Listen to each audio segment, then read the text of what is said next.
Welcome to the Fantasy Football Hub YouTube channel. Today I'm joined by last year's Fantasy Premier League champion, Jonas. You're back on the channel, my friend. Have a look back at Gameweek 4, but then have a look back at Gameweek 5. Jonas, it was a red arrow for both of us last week.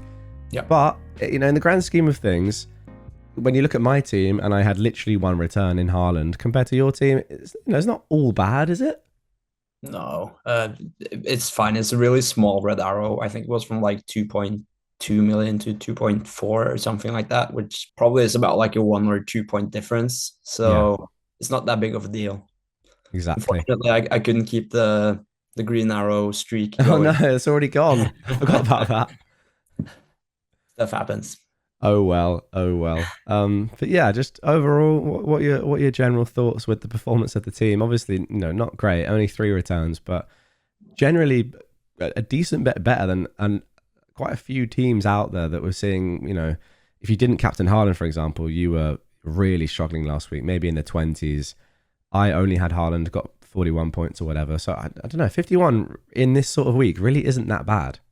Yeah, it's good enough. I'm fairly happy. Could have had more, but it could have been worse as well. And I'm really fortunate to have started the season with Haaland, because that was a big dilemma at the start, whether to go for him or Salah. And I ended up with Haaland, which has turned out okay, I'd say.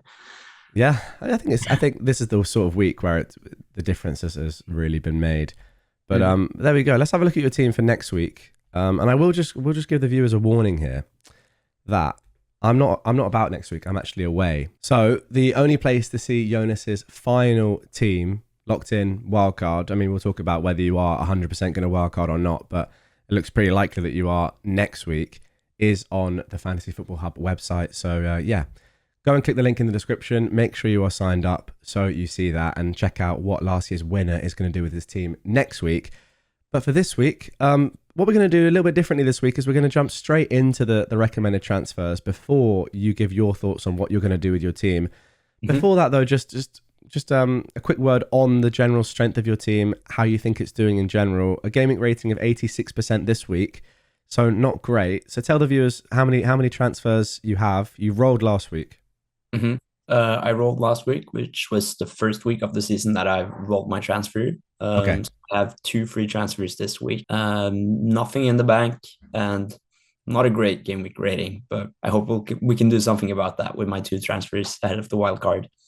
The thing is, like, the team doesn't look too bad. You've got a lot of strength and depth. It's just a couple of potential niggles, which we'll have to see what happens later on in the week.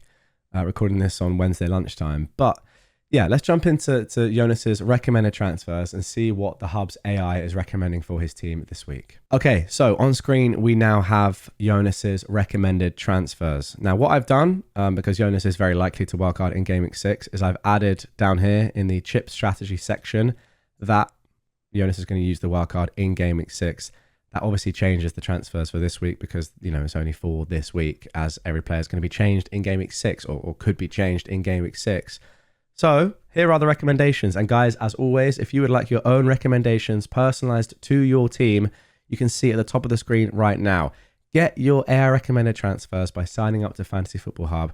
It's still 50% off. You still get a 7-day free trial. So if you don't like it, you can always cancel. You won't want to, trust me, but the link is in the description. Make sure to go and do that. There's still so much time left in the season, and you do not want to be missing out on what the AI and data-backed decisions are saying for your team. Okay, Jonas, let's get into your side. You talked last week about needing Salah or wanting Salah for Gameweek 5, and that's one of the main reasons why you rolled. And that transfer is, as you're probably not surprised to hear, that is recommended for you this week. Saka to Salah. The interesting way is how that's funded. And we're going to get your thoughts on ways that you're potentially thinking about it. But the recommendation is to sell Bruno Fernandes for Brereton Diaz. Oh, what do you think about that? This is a player that the AI has really been hot on for a lot of this season. Hasn't really got too many returns yet, but the back end of last year did really well. Who knows? Could be a good pick. well, he's fairly low owned. Let me check his ownership. It's a punt. Let's say that it's a bit of a punt just for this week. 0.5%. There you go. So it's an interesting one, but there are uncertainties or other uncertainties in my teams. With, for instance, Isak, although I think he should be fine for the weekend, it looks like I don't know if it was a broken nose or whatever it was.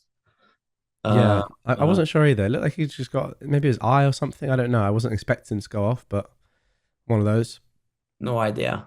So I really like Burton Diaz actually. I think that's a good move, but there are also other ways for me to afford Salah. And previously I've talked about selling Haaland to the likes of Watkins or Solanke, but I just don't think I can sell Haaland at this rate, even Yeah. though it's Arsenal at home. Yeah, I just don't think I can. And also he looks like he might be going up in price.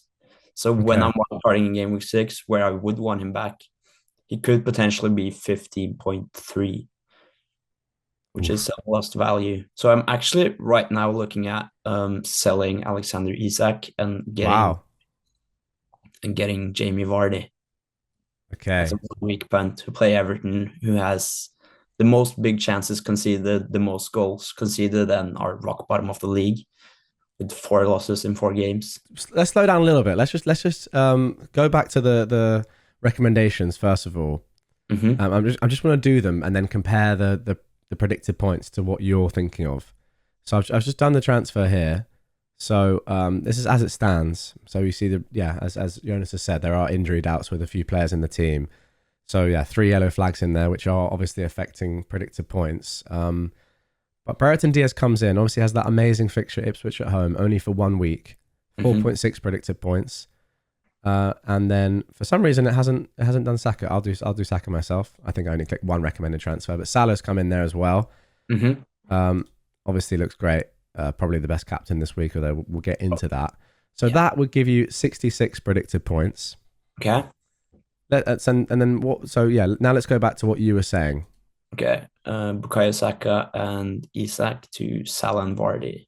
Okay, so it's Isak that goes to Vardy instead, and we're keeping Bruno Fernandes.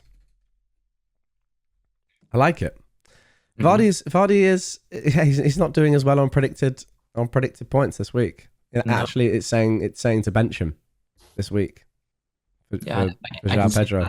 that. All I think is that maybe Gibbs White's predicted points are maybe a bit too high. Okay, I, we don't know if he's on penalties anymore. And he's not on set pieces either because James Ward-Prowse has come in. And if I recall, I think Sangare is injured as well, which probably makes James Ward-Prowse have even higher expected minutes. Sangare with a little flag at the moment. Yeah, okay. So Yeah. yeah, Uh, may well be right there.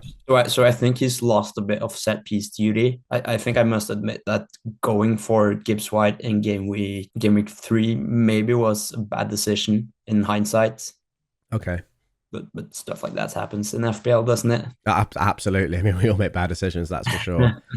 I was actually talking to Jonas off camera before we started this about sort of the difference between being annoyed at bad outcomes and then being annoyed at bad decisions, and it's something that I've tried to improve at. Or you think you get there a bit more with experience, don't you, over the years of playing? When yeah, you can be less annoyed about things that happen in a game of football, and we all know that variance exists, and that's why we love the game, is because anything can happen at any moment. But yeah, I think if you make a bad decision, I think you can be a bit more annoyed with yourself and say, actually, was that, could I've improved there? Could I have done something different? Maybe that's the case with Gibbs White, but nonetheless, he's still doing well on predicted points there, and it would be Vardy according to the data, the predicted points that would drop to your bench, and you have fewer predicted points. So here's overall that is. Here's the question for you: Would you ever consider just playing Gibbs White, dropping Bruno to Brereton Diaz for that unbelievable game, Ipswich at home? It's only one game.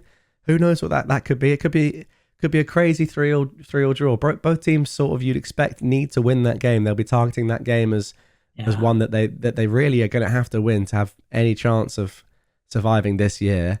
Could be Mhm. goals in it, and obviously Salah is the guarantee with both those sets of moves. Yeah. Well, it is a really, really interesting move. And I do kind of like it, although Burton Diaz doesn't have the Well, there are only 4 game weeks of data as of now, but he doesn't have the greatest stats Yeah. in terms of expected goals and expected assists. 0.17 expected goal involvements per 90, Okay. which isn't great. And well, if you've watched a few videos of me, you know I like a pen taker. And somehow Archer took the penalty last weekend. And what a penalty it was. Archer, by the way, much like Watkins, I'm not quite sure what they're cooking at Villa Park, but another just very bad penalty taker, to be honest. At least that's my experience. That's not data backed, but I seem to remember Archer missing a penalty before, and that penalty was quite frankly awful. So yeah, he will not be on penalties again. That's for sure. No, I don't think so either. But I think I saw a stat on Twitter where someone said that Archer had taken maybe one or even zero penalties as a senior player, Okay, yeah, while Burton Diaz has taken about like 8, 9 and scored all bar one or something like that. yeah. Weird. I mean, that was one of the reasons So it why makes no the sense, data was but hot on Brereton Diaz, because we thought he'd be the penalty taker. of course. But as we've seen with a lot of players this season, looking at you, Eze, can't guarantee penalty takers, at least No, at the start of the year. that was unfortunate, but what Glasner said after the game doesn't make me any like let's call it smarter either. No. I don't know. Yeah. Maybe he takes the next penalty, maybe he doesn't. I think Mateta will keep on taking them until he misses. That's what I get from what he's saying. Yeah. I mean, if I'm a manager, that is exactly how I treat penalties. I'd say they're yours until you miss one. Mm-hmm. I definitely would have a penalty taker. But there we go. Yeah, that's the team, and I am very interested with this Vardy hype. What are your thoughts on his minutes then? Are they like, you pretty confident that first of all he's going to start, secondly that he'll play enough minutes to warrant that move? Yeah, I think so. You have well, Daka is injured. Then you have Eduard, who hasn't played for Leicester yet. Yeah. You have Vardy. That's the 3 options they have. Vardy has now played 2 90 minutes in a row. Okay. That's big. Before that, he played around 70 to 80 minutes the 2 first games. No, I just like him as a punt. Everton usually are pretty good defensively, but this season it's been a different story. Yeah. And I hope for at least 1 game week that they can keep on being bad defensively. Yeah. But Fair enough.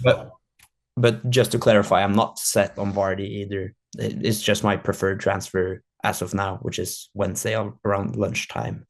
Yeah, and as I've said, if you do want to see what Jonas definitely ends up going with each and every week, but especially this week and next week, then yeah, check out his final team reveal on the website. Thousands and thousands of you, literally tens of thousands of you, have signed up. You don't want to be one of those few that haven't, because if someone else is in your mini league and they've signed up to Fantasy Football Hub and you haven't, it's tough. It is tough. It really is. And also, if you don't win your mini league, you'll get all your money refunded. So that's what they're thinking as well. Pretty crazy deal, but there we go. Let's now move on to one of the most interesting topics of debate, I think, this week. Okay. Actually, let's end with this, because I really want to dive into this and get behind or get into your sort of your thoughts, not just from like a data perspective, but also how you react to form and just even recency bias in terms of what we've just seen in front of us last week. Mm-hmm. But yeah, captaincy this week. Salah against Haaland. It can only really be those two, I think. Salah is predicted to score about a point more than Haaland, roughly.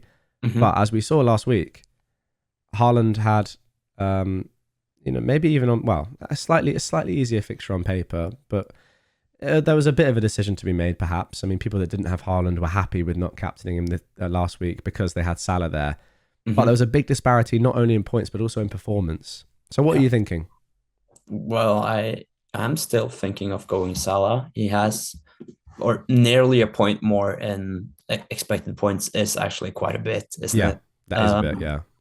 And I do think he has the better fixture, especially with Haaland playing Arsenal at home, which is presumably one of the toughest games of the season. So yeah, I'm pretty set on Salah if I get him, and I'm also pretty set on getting him. Okay. And one of, like, you talked about analytics and all of that, and one of the things analytics managers maybe do different to uh let's call it a normal manager, Yeah. is that they completely try and ignore form, as or not 100% ignore it, but don't take that too much into account. So you would be ready to sell a player who has been in good form, for instance, but then has two pretty tough games in a Yeah. row. But let's call it that. Yeah. That's a Yeah. very interesting way of looking at it as well, because a lot of people would say, you know, Haaland's in the form of his life right now. Salah maybe is. I mean, Salah has been in great form at the start of this year. Yes. Um, and people would say, look, Haaland at home to anyone is great.